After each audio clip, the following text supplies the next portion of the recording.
ശ്രീ ഹാഷിമരിയിൽ 17-ാം തീയതിയിലുള്ള ചോദ്യം ചെയ്യലിന് ശേഷം 29-ന് വീണ്ടും ഹാജരാകണം എന്നുള്ള നോട്ടീസ് ഇ.ഡി. വീണ വിജയന് നൽകിയിട്ടുണ്ട്. മൊഴികളിൽ നിന്ന് കൂടുതൽ വ്യക്തത തേടുന്നതിന് വേണ്ടിയിട്ടാണെന്ന് മാത്രമല്ല, SFIOയുടെ 134 രേഖകൾ കൂടി ഇ.ഡിക്ക് അപ്പോഴേക്കും കിട്ടിക്കഴിയും. കൃത്യമായൊരു ചോദ്യം ചെയ്യൽ തന്നെയാകും നടക്കുക. കഴിഞ്ഞ ദിവസത്തെ ചോദ്യം ചെയ്യലിൽ നിന്ന് നമുക്ക് മനസ്സിലാക്കാൻ സാധിച്ചത് വീണ വിജയൻ പല കാര്യങ്ങളിലും അവ്യക്തമായ മറുപടി നൽകി എന്ന് മാത്രമല്ല, തനിക്കറിയില്ല എന്നുകൂടി പറയുകയുണ്ടായി. ജീവനക്കാരോട് ചോദിക്കണം എന്നുകൂടി പറയുന്നൊരു സാഹചര്യമുണ്ടായി. ജീവനക്കാരോടൊക്കെ നേരത്തെ തന്നെ ഇ.ഡിയും SFIOയും ഒക്കെ അന്വേഷിച്ചത് തന്നെയാണ്. അങ്ങനെയാണെങ്കിൽ വീണയ്ക്കറിയില്ലെങ്കിൽ പിന്നെ ആർക്കാണ് അറിയാവുന്നുള്ളത്? കോടികളുടെ ഇടപാട് എങ്ങനെ വീണയുടെ അക്കൗണ്ടിലേക്ക് എത്തിയപ്പോൾ അത് പിണറായി വിജയനിലേക്ക് തന്നെയല്ലേ വിരൽ ചൂണ്ടുന്നത്? ഇത് പിന്നെ തുടങ്ങുമ്പോൾ തന്നെയുള്ള ഒരു ചോദ്യം, ഇത് നിങ്ങൾ ആരെയാണ് ടാർഗറ്റ് ചെയ്യുന്നത്? സഖാവ് പിണറായിനെയാണോ, അല്ലെങ്കിൽ പിണറായിയുടെ മകൾ എന്ന നിലക്കല്ലല്ലോ പറയേണ്ടത്. പിന്നെ ഹെക്സാലോജിക്കിന്റെ MD എന്ന നിലക്ക്, ഉടമ എന്ന നിലക്ക് പിന്നെ ശ്രീമതി വീണയാണ്. ഈ രണ്ട് ചർച്ചയുടെ തുടക്കത്തിൽ തന്നെ എനിക്കുള്ള ഒരു സംശയമാണ്. പിന്നെ സഖാവ് പിണറായിയെ കുറിച്ച് ടാർഗറ്റ് ചെയ്തുകൊണ്ടുള്ള ഒരു പ്രോഗ്രാമാണ് നിങ്ങൾ ലക്ഷ്യം വെക്കുന്നതെങ്കിൽ, ഇ.ഡിയും അതുപോലെ തന്നെ പരിവാരും അതുപോലെ തന്നെ മറ്റ് മുന്നണികളും UDF ഒക്കെ അവരാഗ്രഹിക്കുന്നുണ്ട് ഇതിന്റെ തലപ്പത്ത് പിണറായിയെ പിടിച്ചു കൊണ്ടുവരാമെന്ന്. ഈ ഒരു നിലയിലുള്ള അധികാര തലപ്പത്തിരിക്കുന്ന ആളുകൾ അവരുടെ രാഷ്ട്രീയ സ്വാധീനം ഉപയോഗിച്ചുകൊണ്ട് ഉദ്യോഗസ്ഥ വൃന്ദങ്ങളെ ഉപയോഗിച്ച് അവരുടെ ചട്ടകങ്ങളാക്കി മാറ്റിയിട്ടുണ്ടാകുന്ന ഒരു അന്വേഷണ പ്രക്രിയ എന്ന് പറയുന്നത് നമ്മുടെ നാടിന്റെ ഫെഡറൽ സംവിധാനത്തെ മുച്ചൂടും നശിപ്പിക്കുന്നതാണ് എന്ന വസ്തുത നാം ഒന്നാമതായി മനസ്സിലാക്കണം. രണ്ടാമത്, ശതകോടികൾ എന്നൊക്കെ നമ്മളിപ്പോ വലിയ ആശ്ചര്യജനകമായി ഉദ്യോഗജനകമായി നമ്മളിവിടെ ചോദിക്കുമ്പോൾ ഇവിടെ കേസ് എത്ര കോടിക്കാനുള്ളത്? 200 കോടിയിൽ താഴെയുള്ള ഒരു സംഖ്യയുടെ പേരിലാണ് ഇവിടെ കള്ളപ്പണം വെളുപ്പിച്ചു എന്ന പേരിലാണ് കേസ് രജിസ്റ്റർ ചെയ്യപ്പെട്ടിട്ടുള്ളത്. അതിന്റെ പേരിൽ SFIO അന്വേഷിച്ചത്, ആ SFIO അന്വേഷണവുമായി അതിന്റെ പിറകിൽ തന്നെ ഓടിയിരുന്ന ആ കാളയെ തെളിച്ചു പോയ ഒരാളുണ്ടായിരുന്നു.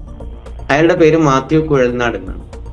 ആ മാത്യു കുഴൽനാടൻ ഇവിടെയുള്ള കോടതികൾ മുഴുവനും കയറി ഇറങ്ങി അവസാനം ഈ അന്വേഷണത്തിന്റെ ചുവട് പിടിച്ചിട്ട് അയാൾ എത്തിയത് സുപ്രീം കോടതിയിലാണ്.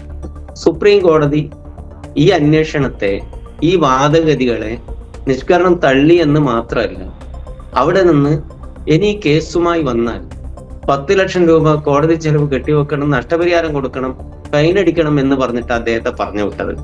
ഈ SFIOയുടെ ആ പഴയ രേഖയും ആ കെട്ടും മാറാപ്പ് കൊടുത്തിട്ട് ഇപ്പൊ നടക്കുന്നത് ഇ.ഡിയാണ്. വല്ലാത്തൊരു ദയനീയതയാണ് അവരെ സംബന്ധിച്ചിടത്തോളം ഉള്ളത്.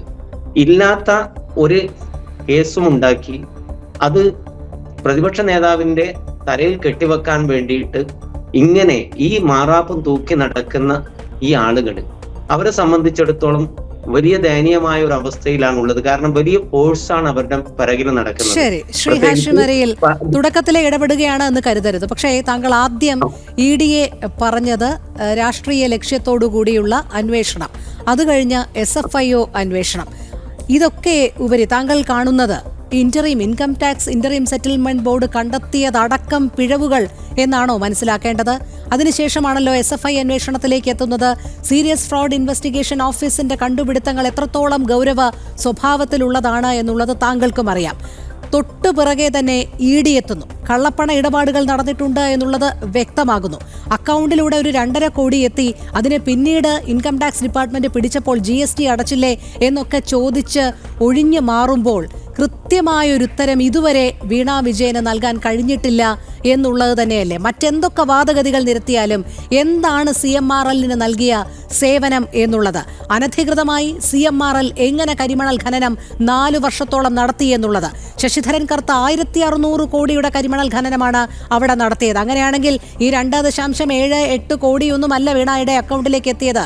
അത് വെറും പൊള്ളയായ ഒരു കണക്ക് മാത്രമായിരിക്കാം. വേറെ എവിടെയൊക്കെ ഏതൊക്കെ വിദേശ അക്കൗണ്ടുകളിൽ എത്ര കോടികൾ എത്തിയിരിക്കാം എന്നാണ് അറിയേണ്ടത്. അതുകൊണ്ട് തന്നെയല്ലേ ഇത് അധികാര ദുർവിനിയോഗം നടത്തിയ അന്നത്തെ മുഖ്യമന്ത്രിയായിരുന്ന പിണറായി വിജയന്റെ മകൾ, താങ്കൾ നേരത്തെ പറഞ്ഞതുപോലെ ഇ.ഡിക്ക് രാഷ്ട്രീയ ലക്ഷ്യം വെച്ചുകൊണ്ട് സംസ്ഥാനത്ത് വരാമെങ്കിൽ മുഖ്യമന്ത്രിയുടെ മകൾക്ക് എന്തെല്ലാം ആയിക്കൂടാ? ഇവിടെ നമ്മൾ പറഞ്ഞല്ലോ, പിന്നെ മുഖ്യമന്ത്രിയുടെ മകൾക്ക് എന്തെല്ലാം ആയിക്കൂടാന്ന് പറഞ്ഞാൽ അങ്ങനെ പറ്റുന്ന ഒരു വെള്ളരിക്ക പട്ടണം എന്നല്ല ഇത്.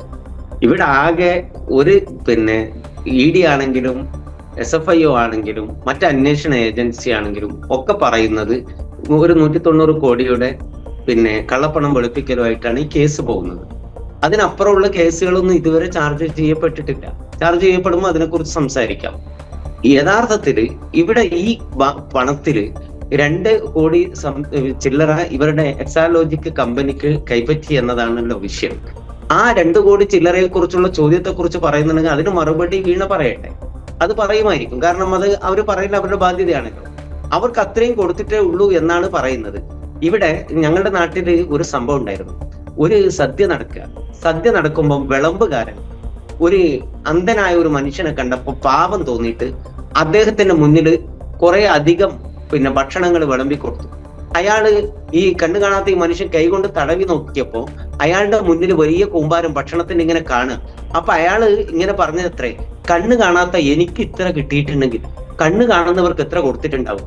ഈ ഒരു തോന്നൽ ഉണ്ടാകുന്നിടത്തുനിന്നാണ് മറ്റുള്ളവരൊക്കെ ഒരുപാട് വാങ്ങി OC RC KC ഇങ്ങനെയൊക്കെ പറയുന്ന കുറേ കമ്പനികളുണ്ടല്ലോ, കുറെ ആളുകളുണ്ടല്ലോ ഡയറിയിലുള്ള, അവർക്കൊക്കെ കുറെ കിട്ടിയപ്പോ അവര് കരുതുന്നത് സഖാവ് പിന്നെ വീണ വിജയന് അവരെടുത്ത ജോലിക്ക് കൊടുത്തിരിക്കുന്ന ശമ്പളം ഇതിനേക്കാളും കൂടുതൽ ഉണ്ടാകും എന്നുള്ള ഒരു ത്വരയാണ്, അവരുടെ ഒക്കെ ഒരു ചിന്തയാണ് ഈ വഴിക്കുള്ള വെപ്രാളത്തിന്റെയും വേവലാതിന്റെയും വിളറി വിളിച്ചോട്ടത്തിന്റെ ഒക്കെ പിറകിലുള്ളത്.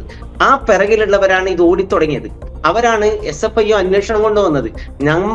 നിങ്ങൾക്കറിയാലോ, ഈ കാണുന്ന പ്രേക്ഷകർക്കറിയാലോ, ഒരു കേസ് പോലീസ് എടുത്താൽ അല്ലെങ്കിൽ അന്വേഷണ ഏജൻസി എടുത്താൽ ആ അന്വേഷണ ഏജൻസികളും അതുപോലെ തന്നെയുള്ള സംവിധാനങ്ങളും എടുത്ത കേസ് അത് യഥാവിധി പിന്നെ ഈ കുറ്റവൽക്കരിക്കപ്പെടുന്നതും കുറ്റവാളിയാക്കപ്പെടുന്നതും എപ്പോഴാണ്? കോടതി വിധിക്കുമ്പോഴാണ്. ഇത് സുപ്രീം കോടതി വരെ പോയി. സുപ്രീം കോടതി വരെ സ്വന്തമായി വക്കീൽ ഓഫീസും അതുപോലെ തന്നെ സന്നാഹങ്ങളുള്ള ഒരാൾ പോയിട്ട് അവിടം വരെ പോയിട്ട് തോറ്റു തുന്നം പാടി വന്നിരിക്കുന്ന ഒരു കേസ്. ആ കേസിനെ മറ്റൊരു തോറ്റു തുന്നം പാടിയത് മാത്യു കുഴൽനാടനെ മാറ്റി നിർത്താം. ഷോൺ ജോർജ് കൃത്യമായി തന്നെ കാര്യങ്ങൾ മുന്നോട്ട് കൊണ്ടുപോവുകയാണല്ലോ. ഏതെങ്കിലും ഒരു രാഷ്ട്രീയ വ്യക്തിയുടെ പേര് പറഞ്ഞുകൊണ്ട് ഒരു കേസ്, അതും വളരെ അങ്ങേയറ്റം വിവാദമായിരിക്കുന്ന ഒരു കേസ്, തോറ്റു തുന്നമ്പാടി എന്നൊക്കെ ഇങ്ങനെ പ്രേക്ഷകരെ പറ്റിക്കത്തക്ക രീതിയിലുള്ള പരാമർശങ്ങൾ നടത്തുന്നത് എന്തിനാണ്? ഇപ്പോഴും ED അത് അന്വേഷിക്കുകയാണ്. തോറ്റിട്ടില്ലേ? സുപ്രീം കോടതി വലിച്ചെറിഞ്ഞിട്ട് ED അന്വേഷണം തുടരാമെന്ന് ഹൈക്കോടതി ഒരു മാസം മുൻപ് പറഞ്ഞത് പിന്നെ എന്തിന്റെ അടിസ്ഥാനത്തിലായിരുന്നു? ഹൈക്കോടതി ഇപ്പം അന്വേഷണം തുടരാമെന്ന് പറഞ്ഞു. EDയുടെ അന്വേഷണം നടക്കട്ടെ. രണ്ടും 2 തരത്തിലുള്ള അന്വേഷണങ്ങളാണല്ലോ. ഒന്ന് ഫ്രോഡ് ഇൻവെസ്റ്റിഗേഷൻ ആണ് നടന്നിരിക്കുന്നത്.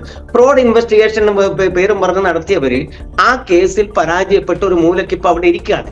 രണ്ടാമത് എൻഫോഴ്സ്മെന്റ് ഡയറക്ടറേഷനെ വെച്ചിട്ട് കള്ളപ്പണം വെളുപ്പിച്ചോ എന്നാണ് നോക്കുന്നത്. അവിടെയും അന്വേഷണം നടക്കട്ടെ. ആർക്ക് ഇവിടെ വേവലാതിയും വെപ്രാളും ഉള്ളത്?